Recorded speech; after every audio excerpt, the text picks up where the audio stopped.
الحمد لله رب العالمين، والصلاة والسلام على سيد المرسلين وعلى آله وأصحابه أجمعين. أما بعد، فأعوذ بالله من الشيطان الرجيم. بسم الله الرحمن الرحيم. فلما جاءهم موسى بآياتنا بينات قالوا ما هذا إلا سحر مفترى وما سمعنا بهذا في آبائنا الأولين. صدق الله مولانا العظيم. اللہ تعالیٰ نے موسیٰ علیہ السلام کو ان کے بھائی کو نبوت دی، مصر واپس پہنچایا، اور اب اللہ تعالیٰ نے ان کو پیغمبرانہ فرائض ان کے ذمہ لگائے اور ان کو یہ کہا فاذهبا بآیاتنا، اب میرا حکم لے کر فرعون کے پاس جا. قرآن کریم نے اب جو اصل جو مقصد تھا اس کا تذکرہ یہاں کیا. فلما جاءهم موسیٰ بآیاتنا، پھر جب لائے ان کے پاس موسیٰ ہماری واضح آیات، احکام، ہمارا حکم. قالوا ما هذا الا سحر مفترى، فرعون اور اس کی ٹیم نے جواب دیا کہ یہ جو کچھ آپ ہمارے پاس لائے ہو یہ تو گھڑا ہوا جادو ہے. موسیٰ علیہ السلام نے معجزہ دکھایا، عصا کا معجزہ دکھایا، ید بیضاء کا معجزہ دکھایا، اپنا گریبان میں ہاتھ ڈال کے یوں نکالا تو وہ ہیرے کی طرح چمک رہا تھا چراغ. اس کو دیکھ کے میں فرعون اور اس کی پوری ٹیم نے کیا کہا یہ کیا ہے. حالانکہ میں کئی مرتبہ آپ کے سامنے میں نے عرض کیا کہ جادو اور معجزہ میں زمین و آسمان کا فرق ہے. جادو اور معجزہ میں زمین و آسمان کا فرق ہے. جادو جو ہوتا ہے وہ صرف نظر بندی ہوتی ہے، حقیقت کی تبدیلی نہیں ہوتی. جادوگر جو ہوتا ہے وہ جادو کو اپنا کمال بتاتا ہے. معجزہ دکھانے والی ہستی اور نبی یہ کہتے ہیں یہ کس کا کمال ہے؟ اللہ کا کمال ہے. معجزہ جو ہوتا ہے اس کی کبھی بھی نقل نہیں اتر سکتی، جادو کی نقل اترتی. معجزہ آگے سکھایا نہیں جا سکتا، معجزہ آگے سکھایا نہیں جا سکتا. جادو آگے سکھایا جا سکتا ہے. جادو ایک فن ہے. معجزہ جو ہوتا ہے اللہ جل جلالہ صاحب معجزہ کو بہت پاکیزہ، متقی پرہیزگار بناتے ہیں. یعنی معجزہ دکھانے والی جو ہستی اور شخصیت ہوتی ہے اس کی زندگی پر نظر ڈالی جائے تو وہ انتہائی پاکیزہ، متقی، پرہیزگار.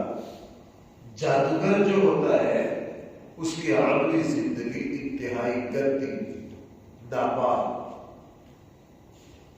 اس لیے معجزہ اور جادو میں زمین و آسمان کا فرق ہے. جب اللہ تعالیٰ کی آیات موسیٰ علیہ السلام فرعون کے پاس لائے تو فرعون نے کیا کہا یہ کیا ہے، اور تقریباً ہر نبی کو یہ بات کہی گئی. وَمَا سَمِعْنَا بِهَذَا فِي آبَائِنَا الْأَوَّلِينَ. دوسرا جواب فرعون نے یہ دیا کہ یہ باتیں ہم نے اپنے پہلے آبا و اجداد سے نہیں سنی. تم جو بات کر رہے ہو کہ اللہ ایک ہے، ہم نے یہ پہلے آبا و اجداد سے نہیں سنی. اور بھائی اگر پہلے آبا و اجداد غلط تھے تو اس کا یہ مطلب نہیں کہ انسان غلطی پر غلطی کرتا چلا جائے. ہمارے یہاں بھی بہت ساری چیزیں ہم اپنے آبا و اجداد سے غلط رسمیں چلی آ رہی ہیں، لیکن ہم ان غلط رسموں پر چلتے رہتے ہیں. کیوں جی بڑے اس طرح کرتے تھے، بڑے اس طرح کرتے تھے. یہ انسان کی بے وقوفی ہے کہ وہ یہ دیکھے کہ اگر بڑوں نے کوئی غلط کام کیا ہے تو چھوٹے بھی اسی طرح غلط کام کرتے آ رہے. ہمارے یہاں جتنے رسمیں ہیں، غلط رواج ہے، غلط روایات ہے، بھائی یہ ساری کہاں سے چلی گئی؟ بڑوں کی طرف سے چلی. اگر اوپر والے نے غلطی کی ہے، اچھا یہ ہم دین پہ کرتے ہیں، دنیا پہ نہیں کرتے. اگر والد نے کسی پلاٹ کے لین دین پہ غلط سودا کیا ہے تو بیٹا بھی غلط سودا کرے گا؟ بیٹا بڑا ہوشیار ہے، کبھی نہیں کرے گا. وہ کہے گا میرا ابا پاور سے غلط کی طرح.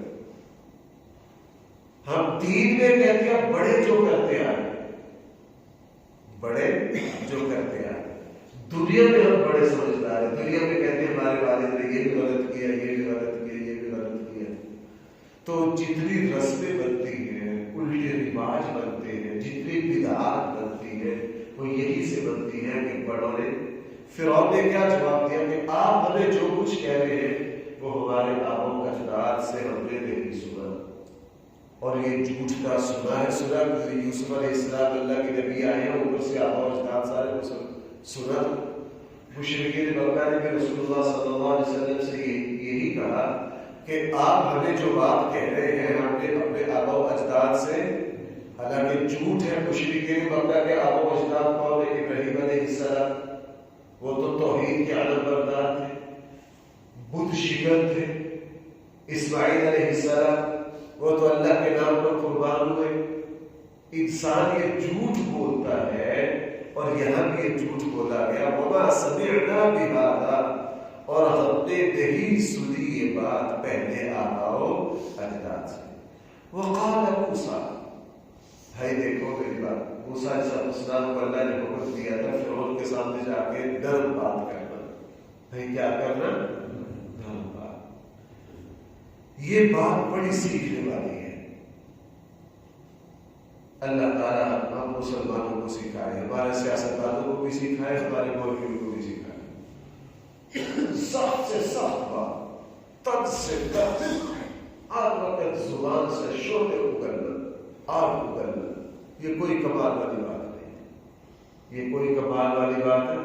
دیکھو انبیاء علیہ السلام کی دعوت کا سب سے خوبصورت پہلو یہ ہے کہ نبی جو ہے وہ چبھتی بات نہیں کرتے، تانا نہیں دیتے، الزام تراشی نہیں کرتے، نرم بات کرتے. انبیاء علیہ السلام نے کیا کرتے؟ نرم بات کرتے. جب فرعون نے یہ کہا تو سیدھا سیدھا جواب آسان تھا کہ تم جادوگر ہو، تم جادوگروں کو پالتے ہو. بڑی سنائی جا سکتی تھی فرعون کو، لیکن موسیٰ علیہ السلام نے کیا کہا؟ وقال موسیٰ نے کہا ربی اعلم بمن جاء بالہدی، میرا رب اچھی طرح جانتا ہے میں جس ہدایت کو لے کر آیا ہوں صلی اللہ کے پاس. میرا رب اچھی طرح جانتا ہے میں آپ کے پاس جو ہدایت لے کر آیا ہوں، آیا وہ ہدایت ہے، یہ جادو ہے، اس کو کون اچھی طرح جانتا ہے؟ اس کو میرا رب اچھی طرح جانتا ہے. اس نے فرمایا وقال موسیٰ، حضرت موسیٰ نے فرمایا ربی، میرا رب اعلم، اچھی طرح جانتا ہے، بمن جاء بالہدی، کہ کون لے کر آیا ہے ہدایت، من عنده، اس اللہ کے پاس سے، وَمَن تَكُونُ لَهُ عَاقِبَةُ الدَّارِ، اور وہ اللہ اچھی طرح جانتا ہے کہ کس کا اچھا انجام ہوگا آخرت میں. ہاں اتنی بات بتا دو، إِنَّهُ لَا يُفْلِحُ الظَّالِمُونَ، بے شک وہ اللہ ظالموں کو کبھی بھی کامیاب ہو لے، ظالم کبھی بھی کامیاب ہو لے. وقال فرعون، اس کے جواب میں اب موسیٰ علیہ السلام نے بڑی بڑی بات کہی، اللہ اچھی طرح جانتے. وقال فرعون نے کہا یا ایھا الملأ، اے سرداروں، ما علمت لکم من الہ غیری، میں نہیں جانتا تمہارا میرے علاوہ کوئی اور الہ. حکومت میری ہے، آرڈر میرا ہے، حکم میرا چلتا ہے، میں جس کو چاہتا ہوں وزیر بناتا ہوں، جس کو چاہتا ہوں اس سے وزارت میں قرار واپس دے دیتا ہوں، اور یہی خدائی اختیار ہے، وہ تو میرے پاس ہے، لہذا الہ میں ہوا. حقیقی بادشاہ بھائی یہ کس نے کہا؟ یہ فرعون نے کہا. انسان کی غلطی لگتی ہے، اللہ تعالیٰ انسان کو اختیارات دیتا ہے، اللہ تعالیٰ انسان کو اختیارات دیتا ہے، انسان کو یہ غلطی لگتی ہے کہ آنا تو میرا چل رہا ہے۔ اگلی بے وقوفی کیا کی؟ فَأَوْقِدْ لِي يَا حَامَانُ، اے حامان میرے لیے پکی اینٹیں بنا، میرے لیے کیا بنا؟ پکی اینٹیں بنا۔ فَاجْعَلْ لِي صَرْحًا، اور میرے لیے پھر ایک اونچی عمارت بنا، لَعَلِّي أَطَّلِعُ إِلَىٰ إِلَٰهِ مُوسَىٰ، تاکہ میں جان لوں موسیٰ کے الہ۔ یہ مذاق بنایا اس نے، ایسی بنا کوئی عمارت بنائی، حامان سے کہا کہ تو میرے لیے اونچی عمارت بنا، میں اس عمارت پر چڑھ کر دیکھوں کہ اس کا خدا ہے یا نہیں ہے۔ یہ میں اس نے کیا کیا؟ وغیرہ پہاڑ اونچے رہتے چڑھ جاتا پہاڑوں پر، مصر پہ حرامے مصر رہے چڑھ جاتا ہوں پہ۔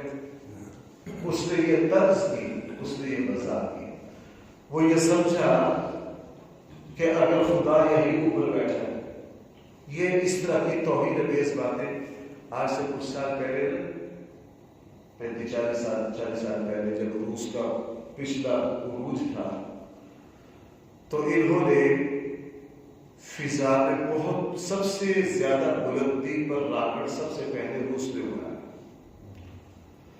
جب بلندی پر راکٹ گیا ہے، چونکہ یہ بے دین تحریر خدا کو تو مانتے ہیں، تو روسی صدر نے بیان دیا کہ یار ہم کئی ہزار کلومیٹر اوپر تک گئے، اوپر ہمیں کہیں خدا نہیں ملا۔ پھر کیا جواب دیا؟ اوپر ہمیں کہیں خدا نہیں۔ تو علماء نے بڑے زبردست جواب دیے ان کو، پوری دنیا میں یہ بیان چھپا روسی صدر کا کہ جی ہم اب اتنے ہزار کلومیٹر تک، بھائی کیا کتنے؟ چلو میں اس کو لاکھوں میں لے جاتا ہوں، ہم اتنے گئے نہیں، میں اپنی طرف سے سمجھانے کے لیے کہہ رہا ہوں، ہم اتنے لاکھوں میل تک اوپر چلے گئے ہیں، ہمیں اوپر کہیں خدا؟ ان کو پوچھو جناب، تم اتنے لاکھوں میل چلے گئے ہو تو تم کیا سمجھتے تم نے اوپر کی فضا کی نمائش کر لی ہے؟ میں سورج یہاں سے کتنی دور ہے؟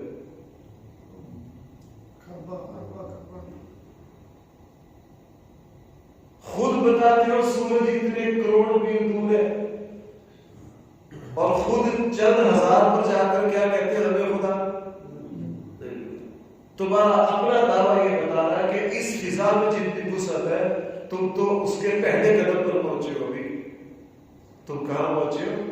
اور بھائی اللہ نے اس فضا میں جتنی وسعت رکھی ہے نا، انسان سائنسدان قیامت تک جو ہے وہ صرف اللہ کی اس کائنات میں جتنی وسعت ہے نا اس کے چند قدموں تک جا سکتے ہیں، اس سے آگے انسان جا نہیں سکتے، انسان کا بس نہیں چلتا، یہ ممکن نہیں ہے۔ اللہ تعالیٰ نے اس نظام کو اتنا وسیع بنایا۔ تو یہ فرعون نے ایسی بے وقوف، جس طرح روسی صدر نے بے وقوفوں والی بات کی، تو فرعون نے بھی بے وقوفوں والی بات کی کہ حامان میرے لیے ایک بڑا اونچا مینار بنا، میں اس پر چڑھ کر دیکھوں کہ خدا ہے یا نہیں۔ اسے کہیں یا تو پہاڑی پر چڑھ جا، مینار کیا کرنا، تمہارے مصر میں احرام مصر بنے ہو ان پر چڑھ جا۔ یہ اصل میں تضحیق تھی، میں بار بار عرض کر رہا ہوں، اس کا مقصد کیا تھا؟ توحید، تضحیق، تو اس میں اللہ تعالیٰ کی توحید کرنا۔ بہرحال وَإِنِّي لَأَظُنُّهُ مِنَ الْكَاذِبِينَ، اور موسیٰ سے کہا میں یہ سمجھتا ہوں تمہارا اس باللہ کہ تو کن لوگوں میں سے ہے؟ جھوٹوں میں سے۔ وَإِنِّي لَأَظُنُّهُ مِنَ الْكَاذِبِينَ، تو کن لوگوں میں سے ہے؟ دیکھو بھائی، نبی سے سچا کوئی ہوتا نہیں، لیکن ہر نبی کو جھوٹا کہا گیا۔ یہ اس زمین پر روش ہے، یہاں کبھی بھی انسان سچ کو سچ نہیں کہتا، یہاں کبھی بھی انسان سچ کو سچ نہیں کہتا، اور یہاں ہر سچے کو جھوٹا کہا جاتا ہے۔ ہر سچے کو کیا کہا جاتا ہے؟ اس لیے جو بندہ سچائی پر قائم ہو وہ ان باتوں سے پریشان نہ ہو، وہ ان باتوں سے، بعض مرتبہ بہت ساری باتیں نہیں پریشان کرتی ہے خصوصاً دینداروں، لیکن جو اللہ تعالیٰ کی طرف بلائے گا، جو سچائی کی دعوت دے گا، جو داعی ہوگا، بھائی جو کیا ہوگا؟ داعی ہوگا اس کو سننا پڑے گا کہ تو جھوٹ بول رہا ہے، تو جاہل ہے، تو فلاں ہے۔ ایسا ممکن نہیں ہے کہ کوئی بندہ اللہ کے دین کا داعی ہو اور اس کو یہ باتیں سننی نہ پڑے، اس کو یہ باتیں سننی نہ پڑے۔ اس لیے وعید تھی، فرعون نے صاف کہا لا اظنہ من الکاذبین، میں تجھے کیا سمجھتا ہوں؟ آگے قرآن نے فرمایا واستکبر هو وجنودہ فی الارض، غرور کیا فرعون نے اور اس کے سارے لشکر نے زمین میں بغیر حق، بغیر حق کے۔ بھائی کیا کیا؟ میں نے آپ کو سورۃ الشعراء میں ہر قوم کے جرم میں میں نے آپ کو یہ بتلایا تھا کہ پورے قرآن کریم میں ہر باطل قوم اور گمراہ قوم کے جرائم پہ قرآن ایک جرم کا تذکرہ کرتا ہے کہ انہوں نے کیا کیا؟ اپنے آپ کو اللہ کے حکم کے سامنے بڑا سمجھا، مقابلہ کیا، اور یہی بات انسان کو برباد دیتی ہے۔ سورۃ الشعراء کے ہر حکم میں یہ بات آ رہی تھی، وہاں میں نے بار بار آپ حضرات کی توجہ اس طرف دلائی کہ اللہ تعالیٰ کے جتنے بھی دنیا میں، اس لیے بھائی یہ غرور اور تکبر جتنا بادشاہوں کے یہاں پایا جاتا ہے نا، ہمارے یہاں جو لوگ وزیروں سے، صدر سے، وزیر اعظم کے لوگوں سے ملتے ہیں، ہمارے بڑے بڑے لیڈروں سے ملتے ہیں، تو اللہ معاف فرمائے۔ بعض دفعہ تو تعجب ہوتا ہے کہ یار ہم تو مصر کے عجائب گھر میں جو فرعون پڑا بس اسی کو فرعون سمجھتے، یہاں تو ہر شہر میں فرعون موجود ہے۔ بھائی کیا ہے؟ ہر شہر میں فرعون موجود ہے۔ انانیت کے بت تو باہر لگے پڑے ہیں۔ حقیقت یہ ہے کہ فرعون جو باتیں کرتا تھا، ہمارے یہاں ہر بندہ اس طرح کی باتیں کرنے والا۔ ہمارے یہاں جس کے پاس چند ٹکے آ جائے، تھوڑی سی طاقت اور قوت آ جائے، وہ یوں سمجھتا ہے میں تو جا کے خدائی کرسی پر بیٹھ گیا ہوں۔ میں کہاں جا کر بیٹھ گیا ہوں؟ بہرحال ایمان والوں کو، اللہ کے ماننے والوں کو یہ زیب نہیں دیتا کہ وہ کبھی بھی تکبر کرے، کبھی بھی غرور۔ اللہ فرما رہا ہے واستکبر، فرعون نے غرور کیا، وجنودہ، اور اس کے لشکروں نے بھائی کیا کیا؟ فی الارض بغیر حق، زمین پہ ان کو یہ حق نہیں پہنچتا۔ میری یہ بات آپ کو اچھی طرح بار بار سنائیے۔ شیخ سعدی نے گلستان میں لکھا ہے کہ ہارون الرشید نے جب مصر کو فتح کیا نا، تو اس نے اپنے غلاموں میں سے سب سے نکمے غلام کو مصر کا حاکم گورنر بنا دیا۔ مصری لوگ اکٹھے ہو کر ہارون الرشید کے پاس گئے کہ جناب آپ نے سب سے زیادہ بیوقوف، بد شکل، ان پڑھ، جاہل جو آپ کا غلام تھا، مصر جیسے عظیم علاقے کا گورنر اس کو بنا دیا۔ شہزادی نے کہا اتنا بیوقوف ہے؟ مصر میں کپاس کی فصل ہوتی تھی، بارش آئی، فصل ساری کیا ہوگی؟ تباہ۔ لوگ اکٹھے ہو کے اس حبشی گورنر کے پاس گئے جو ہارون الرشید نے لگایا تھا کہ جی بات ہمارا سارا جو ہے کپاس وہ بارشوں کی وجہ سے گل گئی ہے، تباہ ہو گئی، ہماری کو مدد کرے۔ تو اس نے کہا تم بھی سارے پاگل ہو، تم نے یہ فصل کی شکل میں کیوں لگائی؟ تم نے یہ فصل کی شکل میں کیوں لگائی؟ تم اس کو دھاگے کی شکل، دھاگا کاٹتے زمین پہ، کیا کرتے؟ تاکہ وہ گلتا نہ۔ وہ جو وفد گیا تھا اس نے کہا یار اتنا بے وقوف ہے، اس کو کیا پتا کہ دھاگا اگتا نہیں ہے، دھاگا اگتا۔ وفد اکٹھا ہو کے بغداد آ گیا ہارون الرشید کے پاس کہ جناب آپ نے ایسا بے وقوف بندہ مصر کا گورنر بنا دیا۔ تو ہارون الرشید نے کہا باقی میرے جان بوجھ کر بنایا، میرے غلاموں میں سے جو سب سے زیادہ بد شکل، جاہل، بے وقوف تھا، میں نے اس کو مصر کا گورنر بنایا، میرے جان کے بنایا۔ جناب ایسا کیوں کیا؟ کہنے لگے میں نے فرعون کی روح کو تڑپانے کے لیے اس طرح کیا، تاکہ اس بدبخت کو پتہ چلے کہ تو نے جس کرسی پر بیٹھ کر خدائی کا دعویٰ کیا تھا، اس پر تو کوئی بیوقوف بھی بیٹھ سکتا ہے، اس پر تو کوئی بیوقوف بھی بیٹھ سکتا ہے۔ یہ چند ٹکے، چند پیسوں کے بلبوتے پر انسان جو رشتہ داریوں کو روک دیتا ہے، جو غریب کو روک دیتا ہے، بھائی یہ تو یہ دنیا ایسی ہے. اب دیکھو ہمارے پورے شہر کو گرا رہے ہیں. میں کوئی بات خوشی سے نہیں کہہ رہا.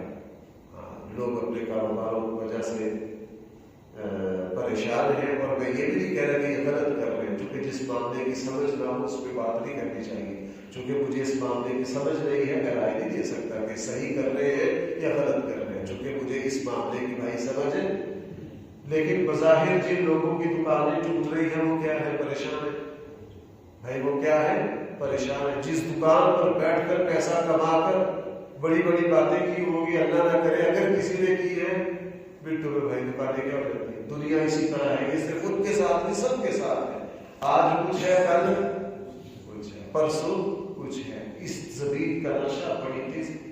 آپ ایک بات سنو، رسول اللہ صلی اللہ علیہ وسلم کی جو اونٹ حدیث صحیح حدیث میں ہے، اللہ کے نبی کی اونٹنی اتنی مضبوط تھی کہ کوئی اونٹ اس سے آگے نکل نہیں سکتا.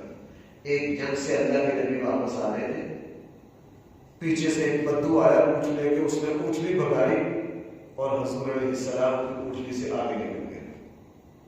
صحابہ اکرام کو برا لگا کہ یار اللہ کے رسول کی اونٹنی سے آگے نکل گئے. ایک تو ادب کے خلاف ہے. لیکن اللہ کے نبی نے پتا کیا فرمایا؟ اللہ کے نبی نے فرمایا ہر بلندی کو زوال ہے. کیا ہے ہر بلندی کو؟ یہ خود کس نے فرمایا؟ میری اونٹنی سے آگے آج تک کوئی نکل نہیں سکتا، آج اس بدو کا اونٹ نکل گیا. اس پہ صرف اللہ کی شان ہے جس کو کبھی بھی چیلنج نہیں کیا سکتا، جس پر کبھی کوئی ضرور حی القیوم ہے. بھائی وہ کیا ہے؟ حی القیوم. صرف اللہ کی شان ایسی ہے جس پر کبھی بھی زوال، دنیا کی چیزوں پر بھائی زوال آتا ہے. دنیا آپ ہمارے ملک میں تو ہم جتنا دیکھ رہے ہیں شاید پہلے بھی نہ دیکھا ہوں. بھائی ایک مرتبہ جو حکومت میں ہوتے ہیں، اگلی مرتبہ جیل میں ہوتے ہیں، ہم دیکھتے نہیں. جتنا شاید ہم دیکھتے ہیں پاکستان میں اتنا کوئی نہیں. آپ ماشاءاللہ جن حضرات کی 60-70 سال ہو گئے، ان سے پوچھو آپ نے کتنے کرسی والے جیلوں میں دیکھے. ابھی وزیر ہوتے، اگلی مرتبہ میں کہاں ہوتے. اس مرتبہ جو وزارتوں میں بیٹھے پچھلے دور میں کدھر تھے؟ پچھلے دور میں جو وزارتوں میں تھے وہ کدھر ہے؟ اگلے دور میں پتہ نہیں انہوں نے کدھر جانا. اتنی عروج و زوال کی داستان ہمارے سامنے، جتنی ہمارے سامنے شاید کسی کے سامنے. پھر انسان ان باتوں پر کیوں آگے؟ انسان ان باتوں پر کیوں غرور کرے؟ انسان ان باتوں پر کیوں غرور کرے؟ بات قرآن کریم نے ارشاد فرمایا واستکبر ہوا، فرعون نے غرور کیا، وجنودہ، اور فرعون کے لشکر نے بھی غرور کیا زمین میں مصر میں، بغیر حق، بغیر الحق، کوئی حق نہیں پہنچتا تھا. وظنوا انہم، اور یہ سمجھ بیٹھے تھے الینا لا یرجعون، کہ ان کو کبھی بھی ہماری طرف لوٹایا. فاخذناہ، ہم نے پھر فرعون کی بھی گچی مروڑ تھی اس کو بھی پکڑ لیا. وجنودہ، اور اس کے لشکر کو بھی. فنبذناہم فی الیم، اور ہم نے اٹھا کے مارا دریا میں، ہم نے سمندر میں اٹھا کے مارا اپنے لشکر کو. فانظر، اے نبی پھر آپ دیکھیے، کیف کان عاقبۃ الظالمین، ظالموں کا انجام کیسا تھا. تو دیکھ ظالموں کا انجام کیسا تھا. یہ جدید دور ہے، یہاں بڑے بڑی عبرتیں. جنرل قذافی آپ کو پتا ہے، اچھا تھا برا تھا مجھے نہیں پتا، میں تو صرف عبرت کا ایک پہلو عرض کر رہا ہوں. لیبیا میں اس کا طوطی بولتا تھا، بنٹوں کے صحرا میں رہتا تھا. اچانک یہاں صحرا ہے، 10 منٹ میں شہر بسایا، 3 دن گزارے اور گئے آگے. اتنی شان و شوق. جب آخری وقت آیا، ایک سیورج کے پیپوں کے اندر سے گرفتار ہوا، بچوں نے پتھروں سے مارا، اس کی لاش 3 دن تک ہسپتال میں پڑی رہی. ساری دنیا کے میڈیا نے بھائی اس کی لاش دکھائی کہ نہیں. یہ ہے اس دنیا کا عروج و زوال. بھائی یہ کیا ہے اس دنیا کا عروج و زوال. بہرحال میرے رب کے لیے بڑی عبرت ہے. قرآن نے فرمایا وجعلناہم ائمہ، ہم نے پھر فرعون اور اس کے لشکر کو ایمان بنا دیا، مقتدا بنا دیا، یدعون الی النار، جو قیامت والا دن لوگوں کو آگ کی طرف بلائے گی، یا دنیا میں بھی، یعنی ہم نے ان کو گمراہی کا استعارہ بنا دیا۔ آج کہتے ہیں آج کوئی ظالم کو کہتے ہیں یعنی بڑا فرعون ہے، بھائی یہی ہے، ہم نے ان کو ظلم کا کیا بنا دیا؟ استعارہ بنا دیا۔ کیوں جی ہمارے معاشرے میں کہا جاتا ہے کہ جو شخص ظلم کرے اس کو کیا کہتے ہیں؟ یعنی تو فرعون ہے، یہ تو کیا ہے؟ فرعون ہے۔ وَيَوْمَ الْقِيَامَةِ لَا يُنصَرُونَ، اور قیامت والے دن ان کی کوئی مدد نہ کی جائے گی۔ وَأَتْبَعْنَاهُمْ فِي هَذِهِ الدُّنْيَا لَعْنَةً، ہم نے پیچھے لگا دی فرعون اور اس کی لشکر پر اس دنیا میں بھی لعنت۔ وَيَوْمَ الْقِيَامَةِ هُمْ مِنَ الْمَقْبُوحِينَ، اور قیامت والے دن تو سوال ان پر اللہ کا جتنا غضب ہوگا اس کی کوئی حد ہی نہیں ہے۔ اللہ تعالیٰ ہم سب کو صحیح فرمائے۔ الحمدللہ رب العالمین، والصلاة والسلام على سيد المرسلين وعلى آله وأصحابه أجمعين۔ ربنا آتنا في الدنيا حسنة وفي الآخرة حسنة